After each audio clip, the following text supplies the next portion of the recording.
Mais uma vez eu vou voltar aqui com a pregação, irmãos, Pai do Senhor. Vou começar um novo vídeo.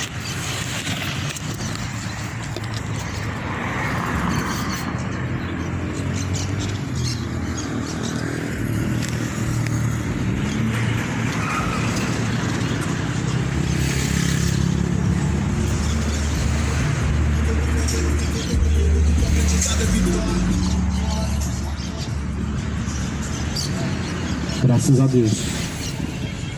Glória a Deus. Quero ler uma mensagem. Quero ler mais um texto do Evangelho de João, capítulo de número 4. Capítulo 4. Está escrito assim: a mulher samaritana, mulher de Samaria. E quando o Senhor veio a saber que os fariseus tinham ouvido que Jesus fazia e batizava mais discípulos do que João, ainda Jesus mesmo não batizava mais os seus discípulos, deixou a Judéia e foi outra vez para a Galiléia, e era necessário passar por Samaria. Foi pois a uma cidade de Samaria chamada Sicar, junto da herdade que Jacó tinha dado a seu filho José. Estava ali a fonte de Jericó.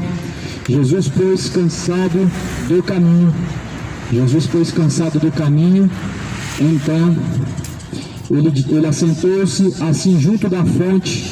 Era isso quase a hora sexta. Então Jesus ele estava caminhando. Jesus ele era peregrino. E como Jesus era peregrino, ele estava passando pela cidade de Samaria. Só que Jesus ele disse que nós também somos peregrinos numa terra estrangeira. Então nós estamos caminhando por uma terra estrangeira. Assim como Jesus estava caminhando pela terra de Samaria, hoje nós caminhamos por este mundo como estrangeiros, numa terra estrangeira. Porque a Bíblia diz que nós não somos deste mundo. A Bíblia diz que nós não somos deste mundo.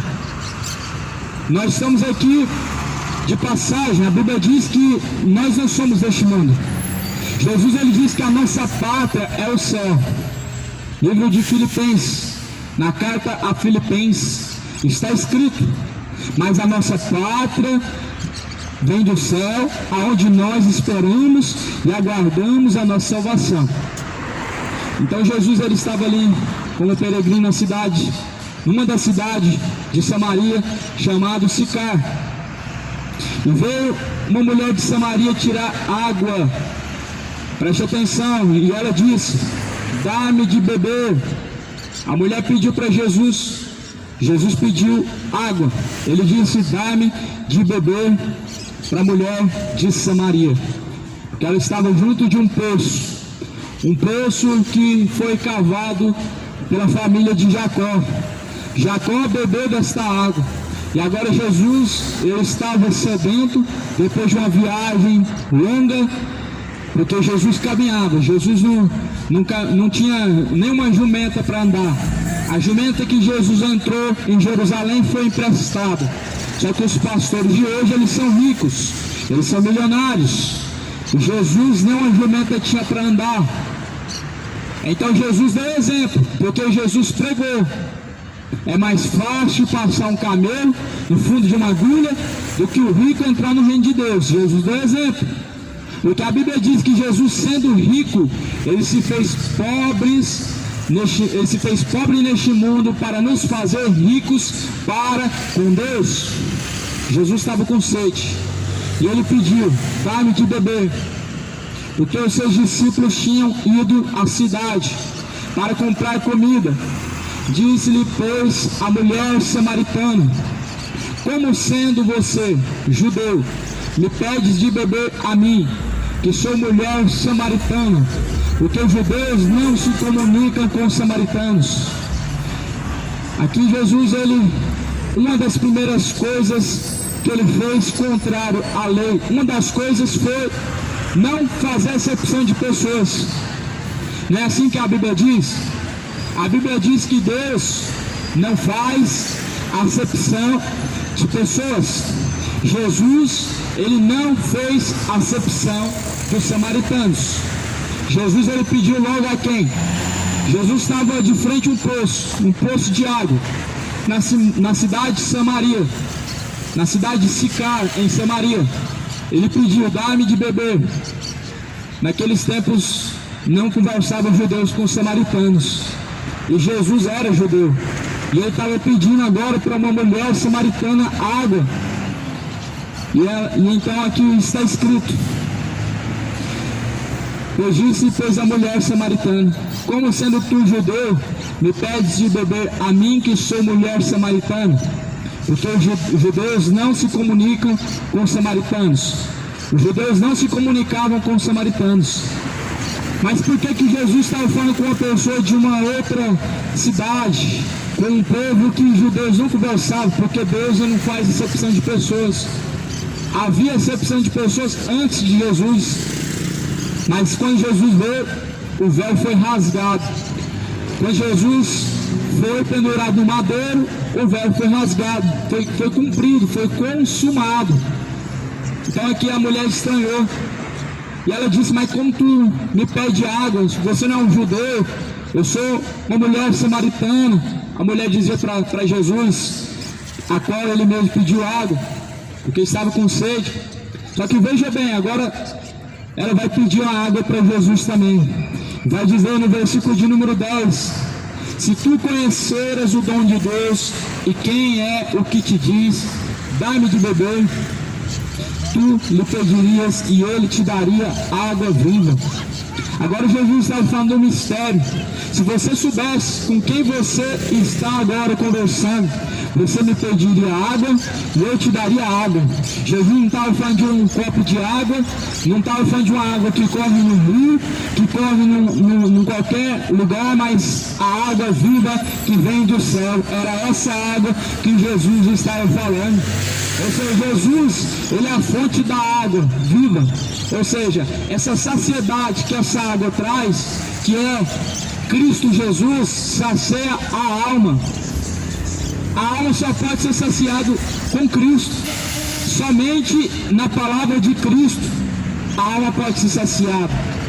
E nós vamos ver aqui no versículo 11: disse-lhe a mulher, Senhor, tu não tens com que tirar, e o poço é fundo, onde pois tens a água viva?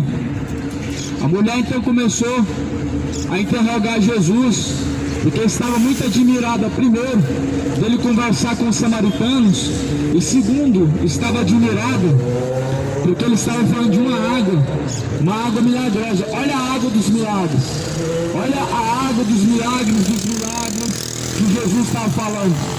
Essa água milagrosa que Jesus estava falando aqui, ela não era a água que pegam, colocam dentro da garrafinha, levam para casa, e dizem que ela está ungida, e dizem que vai repreender todo mal. A água que Jesus estava falando aqui não era uma água que alguém pegou em algum lugar, em alguma igreja, que alguém orou nela, e promete que vai fazer 1000 milagres, e vai curar tudo que é enfermidade. Não é essa água que Jesus ofereceu. Agora Jesus está oferecendo de uma fonte pura, uma fonte inesgotável, uma fonte que está a jorrar o tempo todo sem parar. Jesus está falando da fonte de água viva, a qual vem do céu, que é o próprio Cristo. E Jesus ele diz, quem tem sede vem a mim beba, e de graça lhe darei da fonte da água da vida. Jesus ele disse, quem crê em mim, como diz a Escritura Sagrada, rios de água viva fluirão de dentro do teu ser. Olha a promessa de Jesus. Olha o que Jesus ele prometeu. Jesus disse, quem crê, como diz a Escritura, rios de água viva jorrarão de dentro do teu ser, de dentro de você. A água viva está aqui, amado. Essa água que Jesus ofereceu para a mulher samaritana, para a mulher que estava de frente a um poço a qual Jacó bebeu da água, um poço a qual homens importantes, uma linhagem de Israel bebeu daquela água. O povo samaritano não conversava com o povo judeu, mas Jesus ele estava ali usando de uma ocasião. E aqui nós vemos uma sede. Agora nós vamos ver no versículo de número 12, onde está escrito: és tu maior do que Jacó, o nosso pai? A mulher estava interrogando Jesus. Ela ficou admirada. Esse homem parece que é maior do que Jacó. Porque quem era Jacó? Quem era Jacó nas mãos de Deus? Jacó nas mãos de Deus foi um grande servo. Mas agora veio um que era maior do que todos os profetas, que era o ungido, o Messias, o Salvador, o Cristo, que estava pedindo uma água. Veja, meu irmão, que aqui Jesus está dando um exemplo. O próprio Cristo, ele pediu uma água. O próprio Senhor, ele pediu uma água. Ele era a própria fonte de água viva. Ele era o próprio Deus que criou a água. Ele era o próprio Deus que era a própria fonte de água viva. Mas ele pediu uma água. Isso provando a fé. E aqui a Bíblia vai falar no versículo 13: qualquer que beber desta água tornará a ter sede. Ou seja, agora Jesus bebeu da água da fonte do poço de Jacó. E diz: quem beber dessa água vai ter sede. Você vai tomar uma água daqui a pouco, mais tarde você vai necessitar de novo, amanhã de novo, todos os dias da sua vida vai necessitar dessa água. Mas Jesus estava falando de uma água. Versículo 14: mas aquele que beber da água que eu lhe der, nunca terá sede, porque a água que eu lhe der se fará nele uma fonte de água a jorrar para a vida eterna. Então Jesus diz: a água que eu te der nunca terá sede. Jesus, ele diz: esta água que você me deu desse poço, essa água que você bebe no copo, bebe numa garrafa, essa água vai te trazer sede novamente. Mas essa água celestial, essa água espiritual, que é a palavra, nunca te trará sede, você será saciado. Jesus estava falando de uma saciedade na alma. Veja bem, Jesus não estava falando de uma saciedade física ou carnal, mas de uma saciedade espiritual na alma. Porque a alma do homem, ela tem sede, e essa sede, ela se reflete na vontade de pecar. Mas o homem, ele se reflete essa sede na vontade de pecar, de se embebedar, de se prostituir, de cair na imoralidade. Sabe por quê? Porque não compreende as coisas de Deus. A Bíblia diz: o homem natural não compreende as coisas de Deus, porque para ele parece ser loucura. Não, a palavra de Deus, ela só é loucura para aqueles que não foram nascidos de Deus. A palavra de Deus só é loucura para aqueles que não receberam a Deus. A palavra de Deus só não é compreendida por aqueles a qual ainda não se tornaram casa e morada de Deus. Mas aqui a mulher estava começando a compreender que água era essa que Jesus falava, porque ela estava diante de um poço de água. Ela não precisava de mais nenhuma água, mas ela compreendia que Jesus não falava daquela água que se pegava com a mão e se levava até a boca, mas Jesus estava falando de uma outra água, e que por sinal essa mulher estava muito sedenta, porque nós vamos ver agora, um pouco mais abaixo, que ela tinha 5 maridos. Ela teve 5 maridos, e ela não sabia que aquilo resultava na sede, a sede a qual havia dentro de si. Jesus, ele disse: mulher, traz o seu marido, aqui no versículo de número 17, versículo 15, disse-lhe a mulher: Senhor, dá-me dessa água, para que não eu tenha mais sede, e não venha aqui tirá-la. Disse-lhe Jesus: vai, chama o teu marido e vem cá. Olha, Jesus agora estava experimentando, porque Jesus já sabia que aquela mulher não tinha marido, já tinha se casado por 5 vezes. Jesus sabia. E aqui ele vai dizer então: mulher, chama o teu marido. E o versículo 17 diz: a mulher respondeu e disse: não tenho marido. Disse-lhe Jesus: disseste bem, não tenho marido, porque tiveste 5 maridos, o que agora tens não é teu marido. Isso disseste com verdade. Jesus sabia que aquela mulher não tinha marido. Ela teve 5 maridos. Sabe o que é o nome disso? Adultério. Casou-se por 5 vezes. Sabe qual que é o nome disso? Adultério. A mulher do poço de Samaritana era uma adúltera.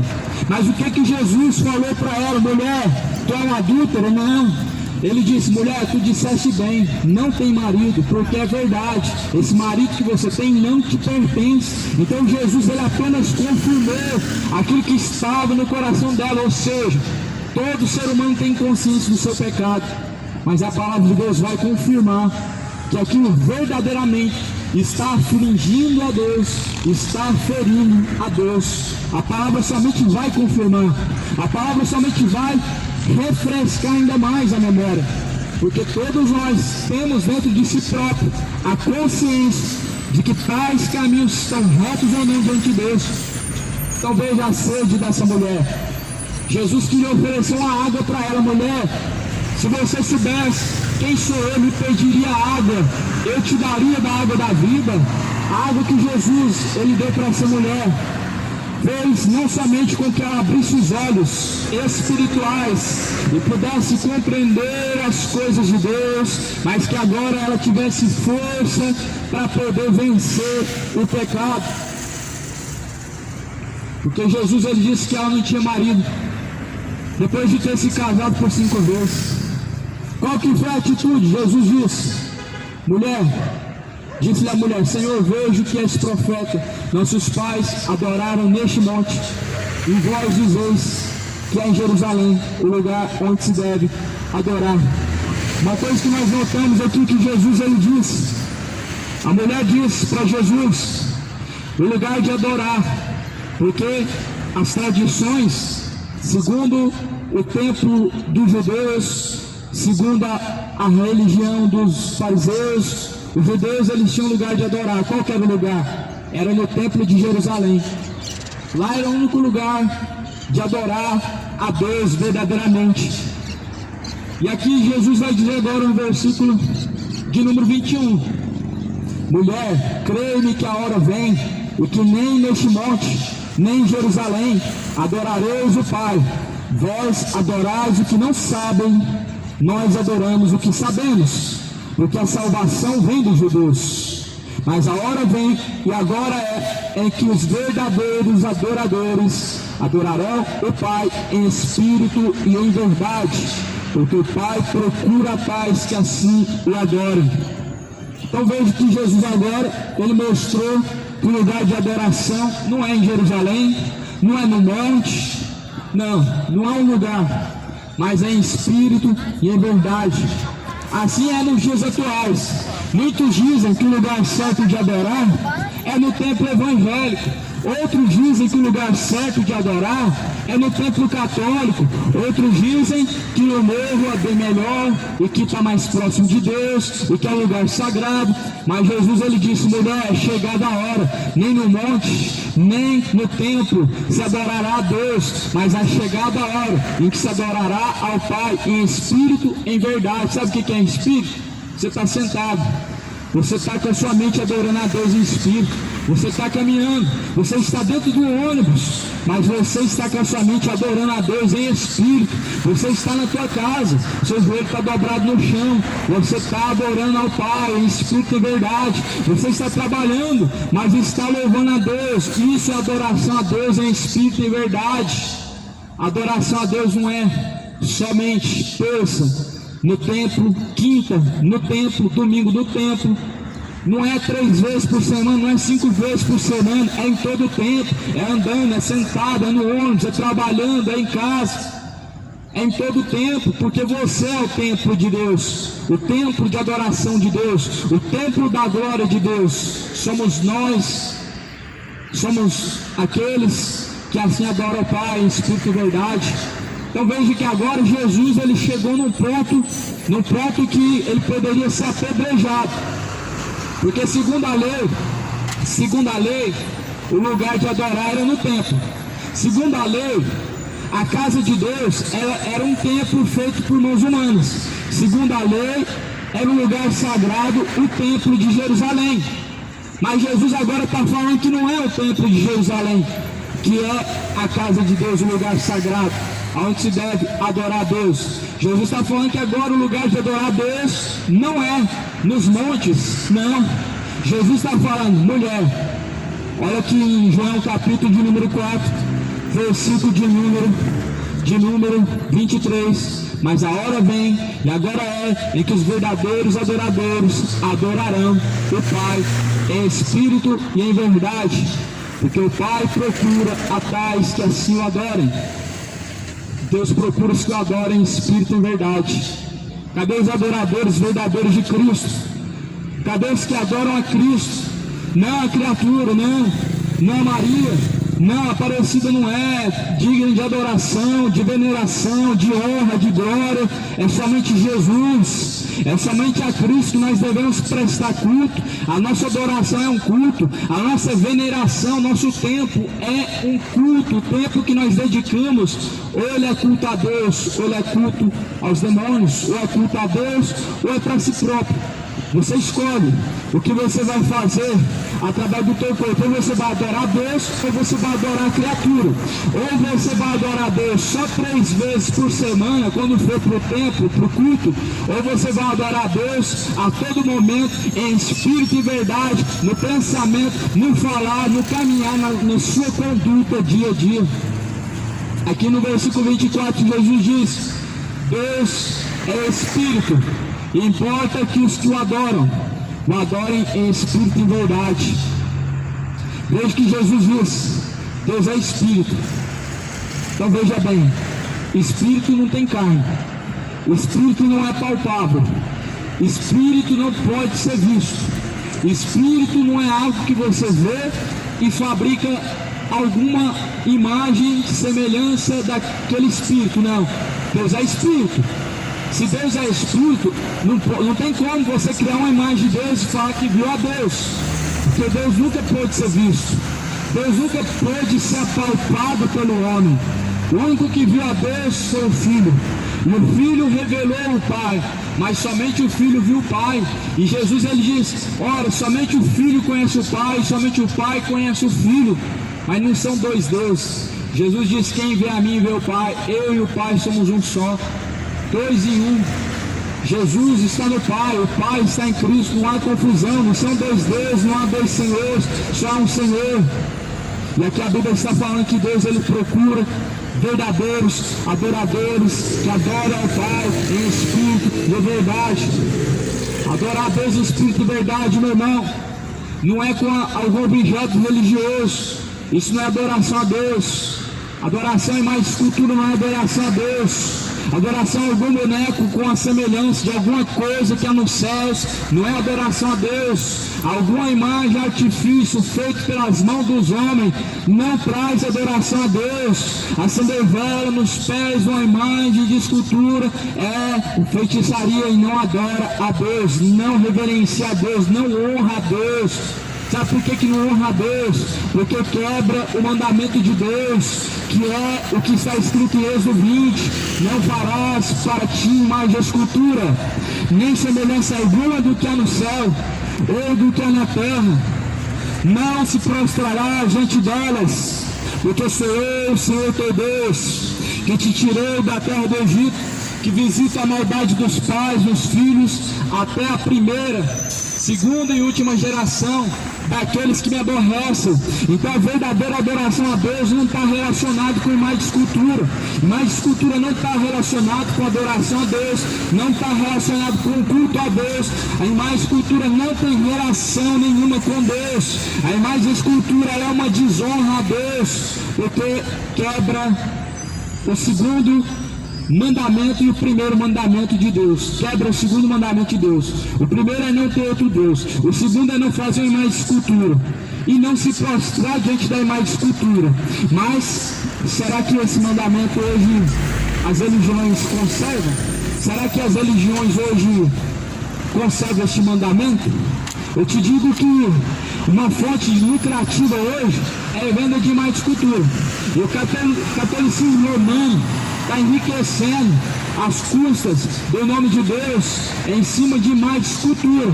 Mas Deus não ordenou que se faça uma imagem, porque Deus é espírito.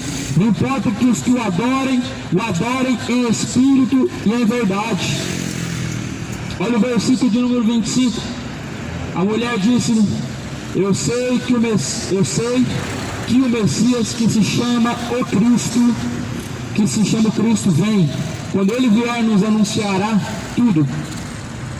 No versículo 26 está escrito: eu o sou, e eu que falo contigo.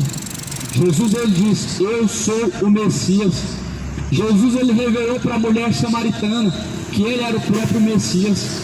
Messias significa ungido, enviado por Deus. Jesus foi o único ungido, o único enviado por Deus, o único enviado para salvar o homem, o único enviado para tirar o pecado do homem. O único enviado por Deus foi Cristo, Jesus, o Cristo. Veio Maomé dizendo que era um enviado por Deus, mas não era um falso profeta. Veio Joseph Smith dizendo que viu anjos e falaram com ele que era para fazer uma nova igreja. Não foi enviado por Cristo. Jesus foi o único enviado por Cristo. E veio Ellen White dizendo ser uma enviada por Deus, mas não é. O único enviado por Deus é Jesus. E hoje existem falsos profetas, muitos falsos profetas, e que dizem a salvação vem de fulano e ciclano, mas não, a salvação vem de Jesus.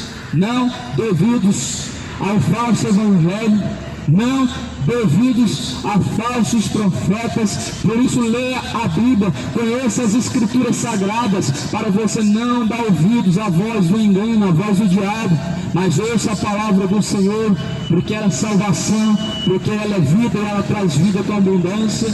E é isso que Jesus veio trazer. Jesus não veio destruir as almas, Jesus não veio condenar as almas, mas Jesus diz: essa palavra que vocês têm ouvido, esta há de julgar o mundo. A palavra que vocês ouvem hoje, ela há de julgar no último dia. Jesus diz: eu não vim julgar o mundo, mas a palavra que vocês têm ouvido, esta eu há de julgar no último dia. Então hoje nós não estamos sendo julgados. Deus não vai julgar o homem hoje. Não, a Bíblia diz, a Bíblia fala em Hebreus 9:27, para o homem está ordenado morrer uma única vez, e vindo então após a morte o juízo. Então o juízo vai vir após a morte. O juízo para mim, para você, para todos nós, ele vem após a morte. Cada um receberá de Deus aquilo que lhe convém, ou céu ou inferno, ou salvação ou condenação. Cada um receberá da parte de Deus aquilo que lhe convém. Por isso, esteja preparado, meu amigo, minha amiga, esteja preparado, estejam todos prontos para se encontrar com Deus, porque, meu irmão, não é brincadeira. Aqui nós vivemos uma vida que ela pode chegar até os 100 anos, e olhe lá, 70 anos é muito. No dia que vivemos hoje, 40 anos é muito. Mas quando se fala de eternidade, não é 40, não é 50, não é 100, não é 1000, não é 1 milhão. Quando se fala de eternidade, são tempos intermináveis e insomáveis que nunca hão de passar. Por isso, amado, esteja preparado para encontrar com Cristo. Não seja encontrado os seus caminhos de forma desonrosa a Deus, de forma tortuosa, mas que seus caminhos sejam para honrar ao Criador, ao Deus vivo, Criador dos céus e da terra. E a Bíblia vai dizer, a palavra de Deus vai dizer no versículo de número 27, nisso vieram os seus discípulos, maravilharam-se de que estivesse falando com uma mulher samaritana, com uma mulher. Todavia nenhum lhe disse nada.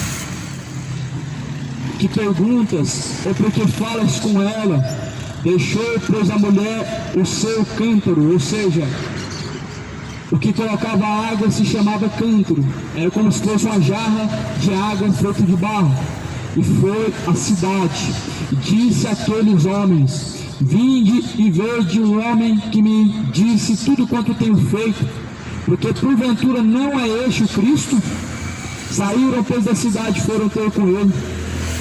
A mulher samaritana foi reconhecer que Jesus era o Cristo quando ele saiu, quando ele foi embora. Ela não reconheceu que ele era o Cristo, o Salvador, mas depois que ele foi embora, ela disse: olha, ele me revelou a minha vida inteira. Jesus revelou, ele sabe o que nós fazemos. Jesus, ele sabe o que passa no interior, no pensamento, os segredos do homem, só Deus sabe. O que o homem guarda em seus corações, somente Deus conhece. O que o homem faz de oculto em secreto, Somente Deus sabe, somente Deus conhece, somente Deus sabe e conhece, somente Ele vai julgar o homem, até os seus segredos, porque a Bíblia diz que não ficará nada em oculto, sem que antes há de ser revelado, será tudo revelado, meu irmão.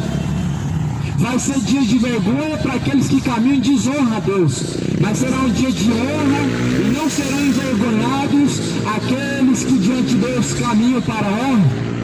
Por isso que a Bíblia diz que há vasos para a honra, mas também há vasos para a desonra. Há pessoas que vivem em honra a Deus, mas há pessoas que através de seus corpos desonram a Deus. Há pessoas que estão honrando a Deus, não só nas suas palavras, mas em sua conduta, mas há pessoas que em suas palavras honram a Deus, mas na sua conduta desonram a Deus. Quem são esses? Esses são chamados evangélicos. Quem são esses que estão honrando a Deus com suas palavras, mas desonram a Deus em sua conduta? Esses são os católicos, esses mesmos que confessam a Deus com seus lábios e que falam belas coisas de Deus, mas que estão desonrando a Deus em seus corpos, em suas condutas, em suas profanações, em suas bebedeiras, em suas orgias, em suas depravações, em seus caminhos de perdição. Estão desonrando a Deus, embora que com seus lábios confessem a Deus, embora que com sua boca fale de Deus, mas estão desonrando a Deus em seus corações. No Evangelho de Mateus, no capítulo 15, Jesus ele vai falar no versículo de número 7, dizendo: hipócritas, bem profetizou Isaías a vosso respeito, dizendo: este povo me honra com seus lábios, mas o seu coração está longe de mim. Mateus 15, versículo 8: este povo me honra com seus lábios, mas o seu coração está longe de mim. Assim Jesus ele encontra nos dias de hoje. Será que se Jesus olhar para esse lugar, será que Jesus ele procura neste lugar, em cada canto agora, será que ele vai encontrar um povo que está honrando ele com os lábios, mas está desonrando ele em seus caminhos, que honra ele com suas palavras, mas quais os seus caminhos estão distantes de Deus? Ou será que Jesus vai encontrar os verdadeiros adoradores? Porque segundo o que diz no Evangelho de João, eu acabei de ler, João capítulo 4, e Jesus ele diz que o Pai ele procura verdadeiros adoradores, que adorem ao Pai em espírito e em verdade, ou seja, é com verdade, sinceridade que tem que se adorar a Deus. Tem que se adorar a Deus em todo tempo, em espírito e em verdade, não só de palavras. Adianta de alguma coisa, meu irmão, falar de Deus muito bem, conhecer a Deus muito bem, falar palavras bonitas de Deus, dizer que tem Deus, dizer que conhece a Deus, mas daqui a pouco, meu irmão, entregando seus corpos à vida de imoralidade, à vida de adultério, prostituição, entregando seus corpos às bebedeiras, profanando o templo de Deus. Do que adianta, meu irmão? A mesma boca que fala de Deus servir para se embebedar, servir para se dopar com maconha, com cachaça, com substâncias que estão levando o homem à perdição, meu irmão. Acorda para a realidade, porque a Bíblia vai falar, meu irmão, que nós temos que diante de Deus ser aprovados para toda boa obra. Sejam sóbrios e vigilantes até a volta do Senhor Jesus. Sejam sóbrios, vigilantes até a volta do Senhor Jesus. Pois Jesus Cristo Ele vem muito em breve. Estejamos preparados, estejamos sóbrios, estejamos vigilantes, estejamos sempre atentos e preparados. Não vai adiantar, meu irmão. Não vai adiantar crer em Deus, ter feito coisas maravilhosas, ter 30 anos de religião, mas ter os seus caminhos distantes de Deus não vai ter proveito. Ter muitos e muitos anos de ministério, mas estar com a sua vida desconcertada com Deus, no adultério, não vai adiantar, meu irmão. Jesus ele disse: o que dará ao homem ganhar o mundo inteiro se ele perder o resgate da tua alma? Deixa eu te dizer, meu irmão, tem pessoas que estão pregando, muitas pessoas estão se convertendo, estão abrindo igrejas em cada cidade, no estado de Goiás, mas eles por si próprios, a sua alma está corrompida, porque estão vivendo em pecados ocultos e escondidos. Quem sabe é o adultério, porque a sua primeira esposa é viva e casado de novo é adultério. Segundo a palavra de Deus, adultério, meu irmão, o homem deixando o seu primeiro relacionamento, ainda que seja por qualquer outra situação que não seja morte e adultério.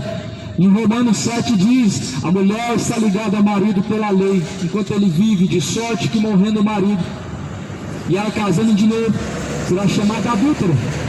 Mas não é só adultério que está levando muitos a honrar a Deus com os lábios, mas em que seus caminhos estão desonrando a Deus. Não é só isso: a mentira, a injustiça, a infidelidade a Deus não é o que sai do bolso, porque hoje nós entramos num templo evangélico e aprendemos que fidelidade a Deus é você fazer campanha, é você dar o dízimo, é você ser fiel em dar o dízimo todo mês. Nós só aprendemos isso e pronto. Só que isso não está relacionado à fidelidade a Deus. A fidelidade a Deus está relacionado à obediência ao Evangelho. Mas como que nós vamos obedecer ao Evangelho se eles não estão pregando o Evangelho? Como que nós vamos conhecer o Evangelho se nós não estamos examinando as Escrituras para ver se nós estamos de acordo com a vontade de Deus? Compreende, meu irmão? O povo está sendo destruído por falta de conhecimento. O povo está sendo destruído por falta de conhecimento da palavra. Tudo está sendo hoje, nos dias atuais, tudo normal. Mas a Bíblia fala em Tessalonicenses capítulo 5, primeira carta de Tessalonicenses, dizendo, quando disserem a paz e segurança, não deis crédito, porque repentina destruição sobrevirá, como uma mulher que está com dor de parto. Assim estamos. Dizem que está tudo bem, dizem que está tudo em paz, dizem que Deus é contigo, e você sabe no seu íntimo, no seu interior, que você não está tendo fidelidade a Deus, está desconcertado. Mas dizem que Deus é contigo, dizem que Deus é na sua vida, e você tem na sua consciência que você não está de acordo com a palavra. Você sabe que você está transgredindo em alguma parte a palavra de Deus. Só que Jesus, quando ele teve com essa mulher samaritana, ele tanto fez ela reconhecer que estava em adultério, e acredito também que ela deixou a situação de adultério. Então, irmão, salvação vem pela graça. Não engane a si mesmo, acreditando que por você ser justo e fiel em todas as outras coisas, por fazer mil maravilhas, por fazer coisas boas e aplausíveis, mas tendo a consciência de um erro que você está praticando e permanecer nele até a morte, ele trará a sua consequência: lago de fogo e enxofre. Sim, nós podemos fazer mil maravilhas, coisas maravilhosas, aplausíveis e agradáveis diante de Deus, mas se nós temos um pecado oculto, escondido, debaixo do tapete, esse único pecado, ele vai nos trazer a condenação. Sabe por quê? Porque a Bíblia diz em Provérbios 28, versículo 13: aquele que encobre seus pecados nunca prosperará, mas ao que confessa e deixa alcançará a misericórdia. Então muitas pessoas não prosseguem em conhecer a Deus e não conseguem evoluir na caminhada para conhecer a Deus, se aproximar mais de Deus e ser amigos de Deus, como foi Abraão, por causa de algum pecado que ele tem consentimento, mas não deixa. Muitas vezes você no seu coração sabe aonde que está errando com Deus, sabe que tal coisa é pecado, sabe que a bebedeira é pecado, sabe que a mentira, a idolatria, alguma coisa que você está fazendo é errado, mas não confessa e não deixa, e não confessando e não deixando, estamos caminhando para a condenação, porque nós não vamos prosperar caminhando de forma corrupta diante de Deus. Mas hoje, nessa noite, nesse momento, que possa haver no coração verdadeiro arrependimento, e que possa partir de um coração arrependido, o arrependimento para o perdão, para alcançar o perdão, porque somente Jesus pode perdoar pecados. E para a salvação da alma, não é pegar e fazer: olha, eu levanto a minha mão, aceito Jesus. Não é. Você tem que confessar Jesus e seguir a Ele. Vai e não peca mais. Você não deve confessar Jesus tão somente diante dos homens, mas em seu coração Jesus vai permanecer e seus caminhos devem permanecer em Cristo até a morte, porque desde os tempos de João Batista o reino de Deus é tomado à força. Os que muito perseveram se apoderam dele. Aquele que perseverar até o fim, ele será salvo. Persevera, meu irmão. Combata o bom combate. Vamos combater um bom combate em Cristo Jesus. Nós conseguimos alcançar a vitória da salvação. A única verdadeira vitória, salvação. Não é a vitória que você pega o envelope da campanha, dá o valor e espera alguém trocar. Não é essa a vitória. Jesus não falou dessa vitória. Você dá algo para receber algo em troca. Mas campo fica igual um macaco pulando de galho em galho, de campanha em campanha para ser abençoado. Isso é barganha com Deus. Isso não funciona com Deus. Deus não pede que o homem faça negociação com Deus, porque Deus não é negociante. Deus não é barganhador. Deus, ele é galardoador daqueles que o buscam. A Bíblia diz que Deus, ele é galardoador daqueles que o buscam. Ou seja, Deus, ele recompensa aqueles que o buscam. Como que é buscar Deus? É fazer campanha? Não, buscar Deus. Não é fazer um voto, não é fazer campanha, buscar Deus. É você dobrar o seu joelho. É você falar com o Pai que está em oculto. Buscar Deus. É você, meu irmão, se dedicar o seu tempo para fazer a vontade de Deus. Então, meu irmão, que você, todos nós, assim possamos perseverar em buscar a salvação, porque o reino de Deus é tomado à força. Busque ao Senhor enquanto você pode achar, invoque a Deus enquanto Ele está perto. Deus te abençoe, a paz seja com todos.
Travou. Travou. Pai do Senhor, irmãos. Pai do Senhor a todos. Pregada a palavra, irmãos. O papel foi feito aqui, né? Não há muito o que fazer, não. Nós temos que espalhar a semente, meu irmão. Temos que espalhar a semente por onde nós passar mesmo, irmãos. Temos que pregar. É ter que ficar parado, acomodado, meu irmão. Temos que nós abrir a boca mesmo, irmãos. Tá bom? Deus possa abençoar aí as almas que ouviram a palavra, né? Possam todos alcançar a mesma esperança de salvação através do Evangelho de Cristo, né? Assim como todos nós tivemos a mesma oportunidade um dia, eles estão tendo, irmãos. Então ore por essas almas, tá? Essas almas precisam muito, irmãos, de pessoas que estejam não somente se portando com elas, né, em pregar, mas outros que oram, porque um é que planta, mas outro é o que dá o crescimento, né? Paulo plantou, Apolo regou, mas Deus é quem dá o crescimento.